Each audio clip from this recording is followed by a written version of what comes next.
again this year, and yet any concern about trying to make it through another season? No concern at all. I mean, we really prepared this offseason with just a lot of weight training. Coach Pitt has put us through probably one of the hardest summers I've ever had in my life, and I feel like I'm really prepared coming into this fall camp. I feel really good, feel strong, my knee feels good, and I'm just excited for the season. What'd you learn playing last year? I kind of learned some of the things where, you know, during big game time situations, I need to be able to stay consistent, kind of like with the fumbling thing and ball security. You know, when the team needs me to be counted on, just being able to step up and make those plays for the team. We talked to you before about hype and dealing with hype, and I know that you've done it before, but this season it kind of seems like it's gone to another level. How do you prepare for it?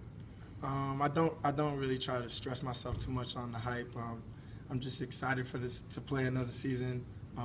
Just really working to get our goal of winning a Mountain West championship. That's really the biggest deal in my mind, is just trying to make sure that I prepare myself and the team prepares ourselves to have a great season this year. Yesterday, Shane said that he thinks that you're the key to the offense. What do you think about that? That's funny. Shoot, Shane is the key to this offense, to keep it really honest. Shane is an important cog in this offense. I mean, if he's out there catching those bowl screens and just catching those routes and making people miss, it makes it a lot easier for me, because then they have to worry about him and they spread it all the way out and the box opens up and I get to make plays and then he gets to make more plays. So it's awesome. You're talking in that Sports Illustrated story about after your sophomore year of high school, you were thinking about going back to England. How serious were you actually considering that? It was actually a thing that me and my dad took really into big consideration. Just sat down, he talked to me a little bit, and you know, it was just a thing where I felt really comfortable being in America. I'd made a lot of friends. I'd kind of built a new life here, and so I really wasn't ready to make a huge life change and going back. And I just felt that playing football, you know, would end up being the right path for me, and it's been good so far. I know the Nigerian national team was maybe at least talked about. Do you think that you would have actually had a chance to compete for that team? Definitely. I mean, my dad, you know, at the time he was a FIFA agent, so he knew a lot of guys on the Nigerian national team. Also, one of my coaches on my club team, he was an actual under 19 or 18 national team coach, and he had told me that if I really was serious about trying out, that I should talk to him. So I had some opportunities. And everything, you came here and everything happened to you, like it did, and you tore your ACL and stuff. Did you ever think you made the wrong choice? No, I didn't. You know, I didn't have any regrets. I love being in America. I love the fact that I'm playing football. It's my favorite sport, even though soccer's right up there with it.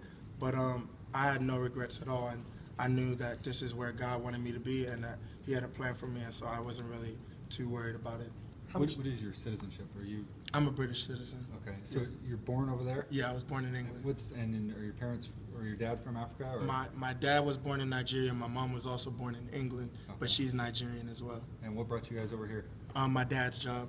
Okay. He was doing IT. He was doing IT at the time. Okay. And everybody's still in Texas, or what's? So now my immediate family, my brothers and sisters, my mom and dad, they live in Texas. I still have family in England, have some family in Canada, and a lot of family in Nigeria. So I'm a little bit of everywhere. Ajayi's all over the world. Yeah.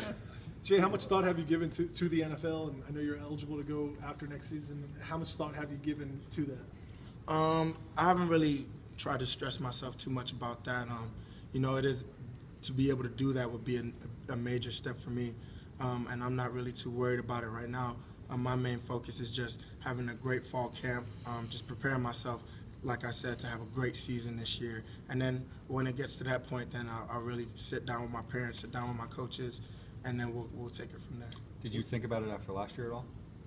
No, I didn't. You've been using that money season on Twitter. That's got people all upset that you're leaving.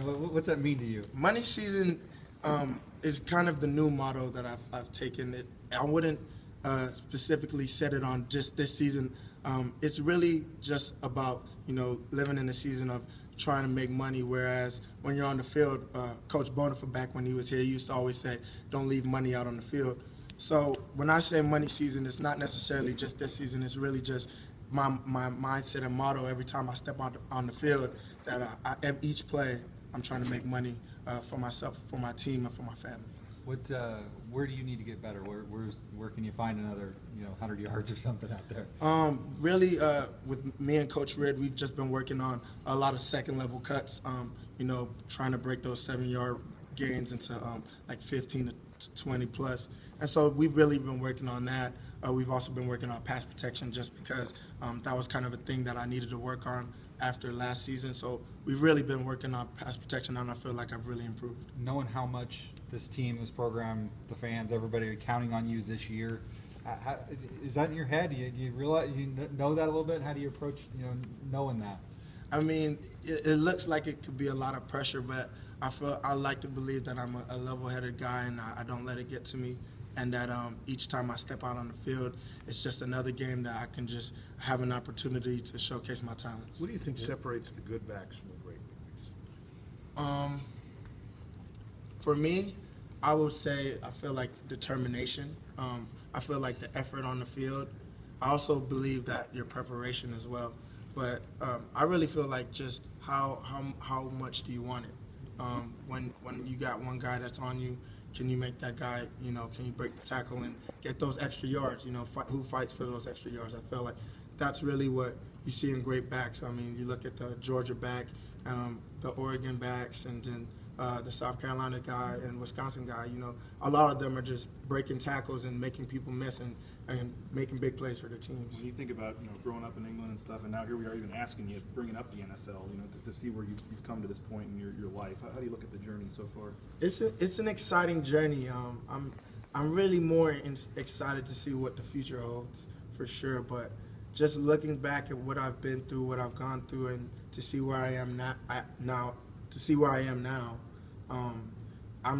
feel really blessed. I feel like God has blessed me, and like I said, I'm really excited to see what the future holds with this season. Have you looked into any of those insurance policies that a lot of juniors take out? If so, is that something maybe you would consider in the future? No, I haven't looked into it. I mean, all I see is it in the news when I see like the other guys taking up those policies, but I haven't really done my research on none of that. I know you said you had a passion, obviously, for soccer, but when did you truly embrace football, and what was it about the sport that made you love it?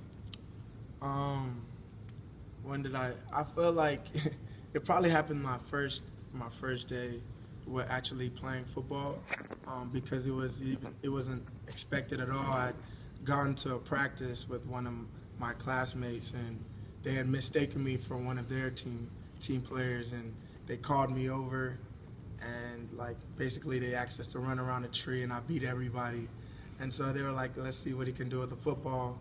And then I grabbed the football and I was running ever since, and I played running back ever since. And I feel like at that young age, just not ever playing it, no one in my family ever playing it, and being good at it, it made me really love the game, and starting to watch like the good backs back in the 90s with like Marshall Faulk and Emmitt Smith and stuff, and just watching how they ran the football with so much passion, how hard they ran, and I just really began to love the game even more. What's your family think about you choosing football over soccer? They love it. I mean, my mom, she became a huge football fan. It's crazy because we're all Cowboys fans in the house, and she's an Eagles fan. So whenever the Cowboys and Eagles play, she's always rooting against it, and she loves the game now. My little brothers are playing. My second oldest brother, he's about to be a senior, and so he's starting to try to get college scholarships and stuff like that. So my whole family's into football now. We love it, and we're really happy with what How many brothers you got? I have two younger brothers and 2 younger sisters. When was it you started playing?